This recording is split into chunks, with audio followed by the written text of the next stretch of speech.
This video is brought to you by patreon.com/worsttake. Get access to exclusive live streams and Discord servers, on-screen shoutouts, and early access to some videos when you join now. Help make sure that we can continue to make content like this by supporting the Patreon. Links are in the description down below.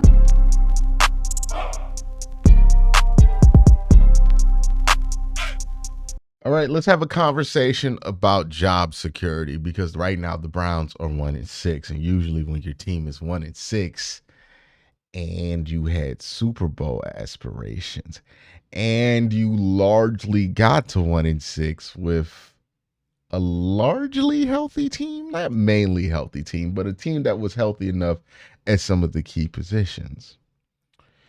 Usually that's a recipe for people to lose their jobs. And I think a lot of people are wondering, what's the job security for some of these people as it stands right now? So that's what I want to talk about in this video. I'm going to go through the job security of the people that we can evaluate right now. I know some people are going to want me to evaluate the job of DePodesta. I have no idea what Jimmy Haslam uses to determine whether DePodesta should be fired or not. I'd be lying to you if I said I do. So I have no way of judging DePodesta in his job security. I know there's a lot of people who want DePodesta fired. I feel like he's just been made like the guy you can kind of rally around getting fired. I don't think firing DePodesta really changes the day-to-day stuff with the Cleveland Browns, but that's a conversation far down the road, far off from what I'm capable of doing at this point. I know some people, even throwing J.W. Johnson in there, have no idea what J.W. Johnson has to do with football operations. I think he's just the team president when it comes to non-football operations. So I just think some people are just mad at J.W. Johnson for whatever reason. I don't know what that is. But Kevin Stefanski, Andrew Berry, Ken Dorsey, kind of like the main principal characters of this team that people have been talking about. Those are the guys that I can't evaluate. Let's talk about Kevin Stefanski and his job security, because he's probably the most secure person at this point. The reason Kevin Stefanski is the most secure person at this point is he's also the most accomplished person that we're going to be talking about. Kevin has 2 Coach of the Year awards. So even if you don't respect the Coach of the Year award, right? You don't think it's a real award, or you don't think it's really a something that means anything to Jimmy Haslam, that means something. To people around the league, that means something. So if you fire Andrew Berry, right, you're just firing Andrew Berry. If you fire Ken Dorsey, you're just firing Ken Dorsey. That's what the headline is. Browns fire GM in charge of the Deshaun Watson trade. It's going to be the headline if you fire Andrew Berry. If you fire Ken Dorsey, the guy in charge of fixing the Deshaun Watson offense, and it failed miserably, gets fired. But if you fire Kevin Stefanski, the headline is very different. Browns fire 2-time Coach of the Year. That's going to make his job security much, much, much, much safer than anybody else's, because he does have accolades to his name. He does have the most successful win-loss record of a Cleveland Browns head coach since Bill Belichick on his resume. That's just what it is with Kevin Stefanski. He has those things going for him. So it's going to be a lot harder to fire him. Now, that being said, if you finish 3-13, or my bad, I'm stuck in 16 game world. If you finish 3-14, my God, 3-14 would be miserable.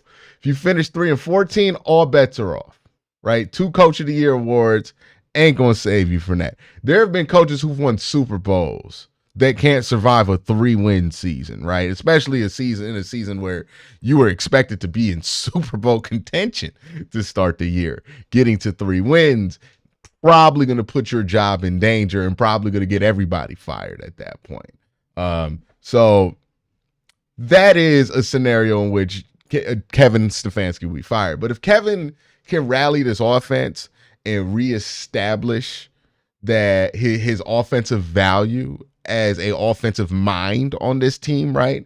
And if Jameis plays, and let's say Jameis plays for the rest of the year, One of the things that Jameis Winston is really good at is play action football. Jameis Winston's play style is very, very complementary to what Kevin Stefanski likes to do in his high-low kind of West Coast style offense. That marriage together is probably going to put Kevin Stefanski in a much better light than he's been put in the first 7 weeks of the season, and is going to reestablish that this dude does have value if you run what he likes to run and you let him do what he likes to do. Keep in mind, you hope Nick Chubb gets back to form sooner than later, and if you have a run game that's attached to a deadly play action game, and you're going to start to see this offense start to move a little bit easier and look a lot better and make a significant turn. And then if you're Kevin Stefanski, you can make the obvious distinction of what went wrong with the team and what fixed the team is when you got back to doing the stuff that Kevin likes to do. Now, that will make Ken Dorsey expendable. And like, I keep running scenarios in my head, man. I don't know a scenario in which Ken Dorsey like keeps his job other than like pure loyalty from Kevin Stefanski, which is an option, right? Like, if Kevin keeps his job, I do think there is a chance that he fights for Ken Dorsey to keep his job out of pure loyalty, because we've seen Kevin do that before, where he keeps like Joe Woods and Mike Prefer for an extra year when he doesn't have to, and that works out. Now, another guy that's probably on the hot seat that we haven't talked about is Bubba Ventrone, but that's not as interesting as a conversation because he's just special teams coordinator, but he's not done a great job his 2 years here. So that's also somebody who's probably going to be on the chopping block this offseason, no matter what the record finishes as. But yeah, I just find it hard unless like, because even if this team has offensive success with Jameis Winston for the rest of the year, with Ken Dorsey, if they're going back to what Kevin likes to do, and they're not really doing a ton of what you brought to this offense, but they're having a lot more success with what Kevin likes to do. Well, I mean, the obvious math is going to be you got to go, right? If you're Ken Dorsey. And if you're Ken Dorsey, this probably wasn't what you signed up for, right? Once Deshaun Watson's Achilles got torn, I feel like Ken Dorsey got on LinkedIn and started looking for new jobs and shit, because he knew, okay, I got to get out of here after this year because the whole reason I'm here is over with, right? Like, that's the crazy thing if you're Ken Dorsey. The whole reason Ken Dorsey is here was to help Deshaun Watson get acclimated and comfortable. It did not go well the first 7 weeks. And then he tore his Achilles. I just find it hard to see how he's going to keep his job. I think that it's likely that he resigns or, he gets let go at the end of the season amicably, and the Browns probably like promote Tommy Reese or something like that, the offensive coordinator, and roll on with the Kevin Stefanski stuff if that works out for the rest of the season. Now, again, if nothing works out for the rest of the season, they win like 2 games for the rest of the year, everybody gets fired. That's just what's going to happen. 3-14 is such an ugly record that everybody loses their job at that point. But yeah, Kevin probably safe as long as the offense looks like how you would expect the Kevin Stefanski offense to look like for the rest of the year. Ken Dorsey, on the other hand, I just don't see a way this works with him continuing to be the coach here. Like, there is an argument you can make. He wasn't just brought in for Watson. He was brought in to help evolve the offense. And I'm partial to that argument. But none of the evolutions that they've made to this offense feel like it's made a tangible difference here. Now, again, if they have success, maybe you can tag some of this on like the evolution that Ken Dorsey helped bring in. But it's going to be a tough sell. If I'm Ken Dorsey, I don't know if this is a job you want to keep longer than this year, given that the whole reason for it, or the bulk of the reason for you coming here, is not really in the cards anymore. It's just looking like curtains for Ken Dorsey, more than likely. But Kevin has those 2 coach of the years. And I don't think Jimmy Haslam wants to fire the most successful head coach that this franchise has had since 1999. I don't think he wants to fire a 2-time coach of the year. Like, he has gotten flack for so many decisions involving these coaches over the year that I think he's gun shy about it. And I think he's not going to want to do it. I mean, this is a man who let Hugh Jackson get a third year in Cleveland after going 1-31 to start. He's probably not going to want to fire a two-time coach of the year, especially when he's a two-time coach of the year in your regime, like in your building. Like, he didn't win those two-time coach of the years, those two coach of the year awards in Dallas or something like that, and then you hired him. He won those while you employed him. He's probably not going to be eager to fire him. Then we get Andrew Berry. Now, Andrew Berry is the one that I thought probably had the most job security coming in. And now that the season has gone the way it has, I am concerned that he might have the least job security. Because Kevin Stefanski can pin his hat on those two Coach of the Year awards. Now, Andrew Berry can't. Kevin Stefanski can pin his hat on the 2 11-win seasons and the fact that he's been the most successful, most winning head coach the Browns have had since '99. Andrew Berry doesn't really get a claim on the win-loss record, right? That's more day-to-day football ops. It's coaching. It's on-the-ground stuff. What Andrew Berry gets to take credit for is the long-term planning of the team, is the contracts and salary cap situation, the drafting, all of those things, free agency. And unfortunately for Andrew Berry, a lot of the things that started good for him have kind of blown up in his face. You can go back to the Jadeveon Clowney signing. In 2021, signing Jadeveon Clowney looked like a look at Andrew Berry go moment, right? He's such a good GM. In 2022, bringing back Jadeveon Clowney looked like a horrible decision from Andrew Berry. You can argue about every decision that he's made on the defensive line up until this point. Now, it is worth noting Mike Hall, the second-round pick, is playing really good football right now. So, that is worth noting that Mike Hall looks like he's going to be a player in this league. So that's a good thing. But then you also look at some of his key draft acquisitions. Jed Wills is not looking great.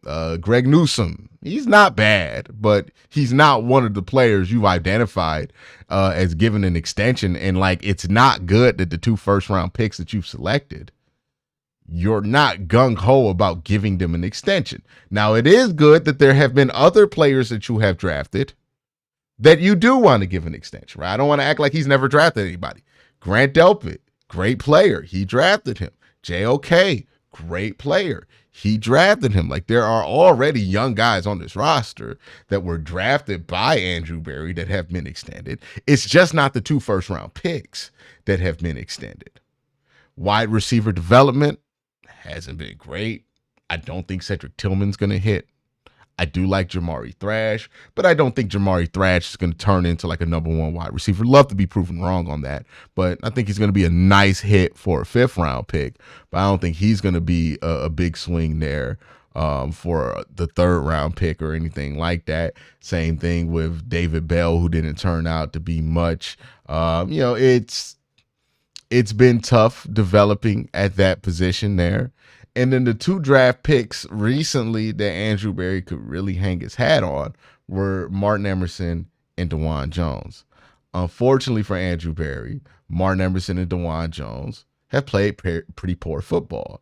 Unfortunately for Andrew Berry, the trade that really he could hang his hat on the last couple of years, the Amari Cooper one, kind of blew up in an unfortunate way this offseason. Now, to be fair, in the grand scheme of things, if we take our emotions out of it, he won that Amari Cooper trade threefold, because not only did he get 2 1,200-yard seasons out of Amari Cooper, got a 3rd-round pick for letting him go for half a season. That's a win in the long term. In the short term, though, it kind of taints how you feel about the Amari Cooper trade. I think by the time we get to the summer, we're going to appreciate how this Amari Cooper situation worked out a little bit more.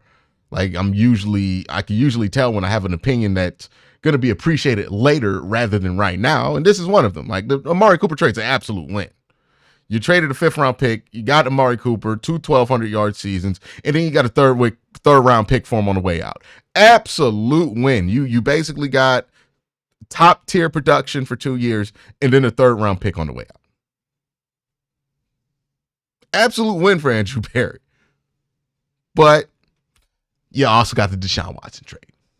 Absolute loss.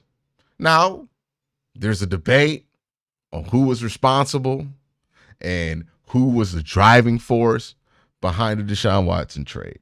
I know there's this image of Jimmy Haslam that he's like this dictator or something like in Berea, but that's not really been the reality with Jimmy Haslam. The issue with Jimmy Haslam is that he's actually like, he listens to too much shit sometimes. Like that was the whole problem with Jimmy Haslam during the Hugh Jackson era. It wasn't that Jimmy was just making decisions. It was that Jimmy was letting Hugh Jackson convince him into making a lot of decisions. Even decisions Jimmy didn't feel like made a ton of sense.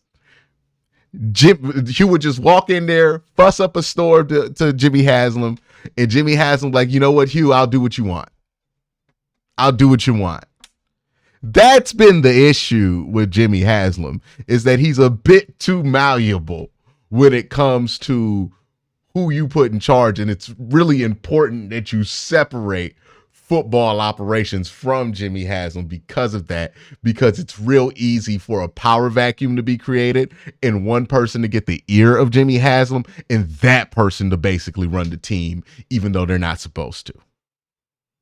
That is why they are so specific about the chain of command and how the Browns work to avoid that. Like if you go back to the Hugh Jackson era, and we don't talk about this thoroughly enough, that was the issue.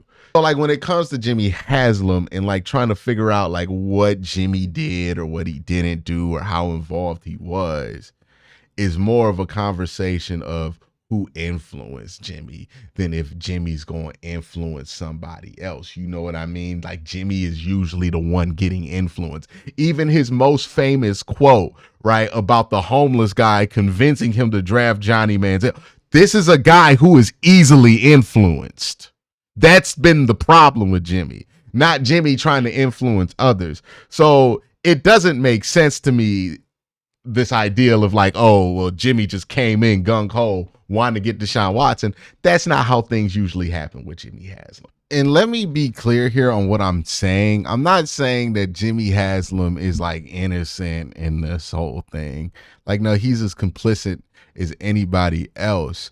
And I'm not saying that Andrew Berry forced Jimmy Haslam to make this move, but when people kind of make this version of the story up that like Jimmy gave Andrew Berry marching orders to get Deshaun Watson, it just doesn't make sense when you consider the context of the time. It does not make sense when you consider that Jimmy Haslam, while being a meddling owner, has not been a meddling owner in that specific way. I know a lot of people kind of brand him as like a Jerry Jones wannabe, but he's not a Jerry Jones wannabe.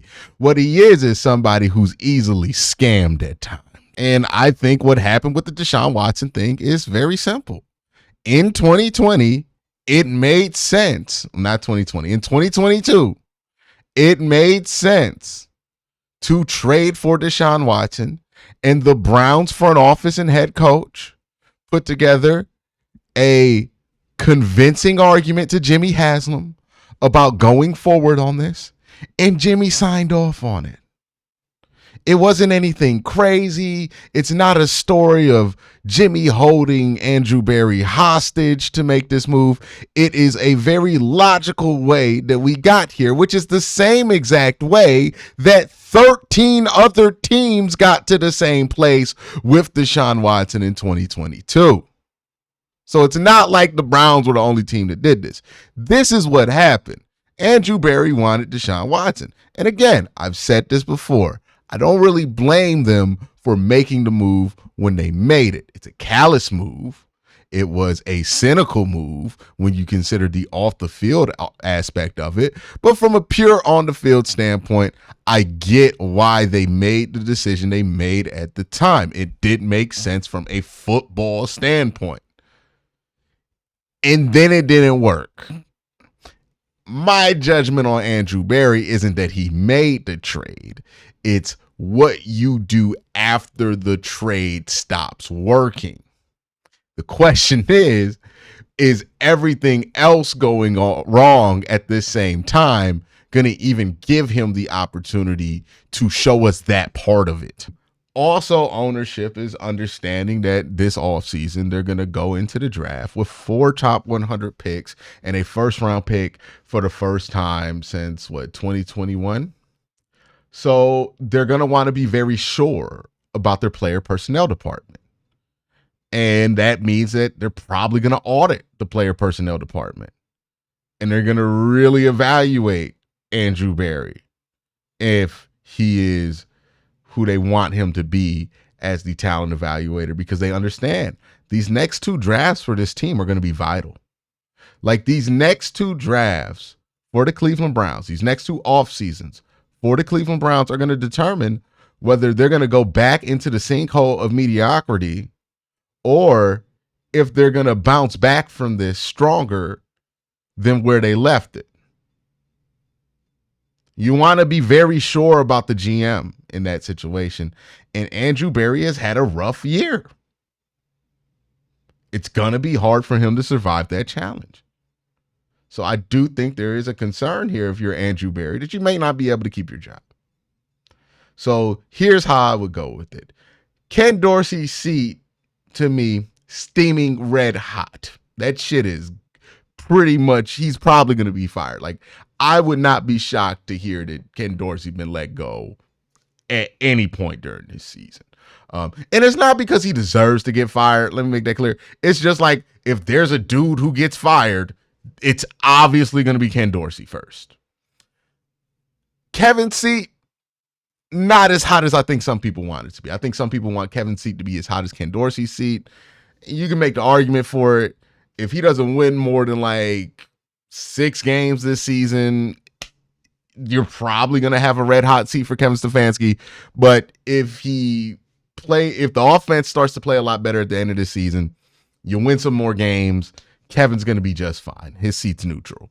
Then you have Andrew Berry. And Andrew Berry's seat's not as hot as like Ken Dorsey's, but it's not cold. It's warm. He has a warm seat here. So that's what I think about the future of all 3 of those guys. Let me know what you think about all 3 of those guys. Do you think they'll survive this season? Do you think they'll get fired? Let me know what you think in the comment section below. Peace.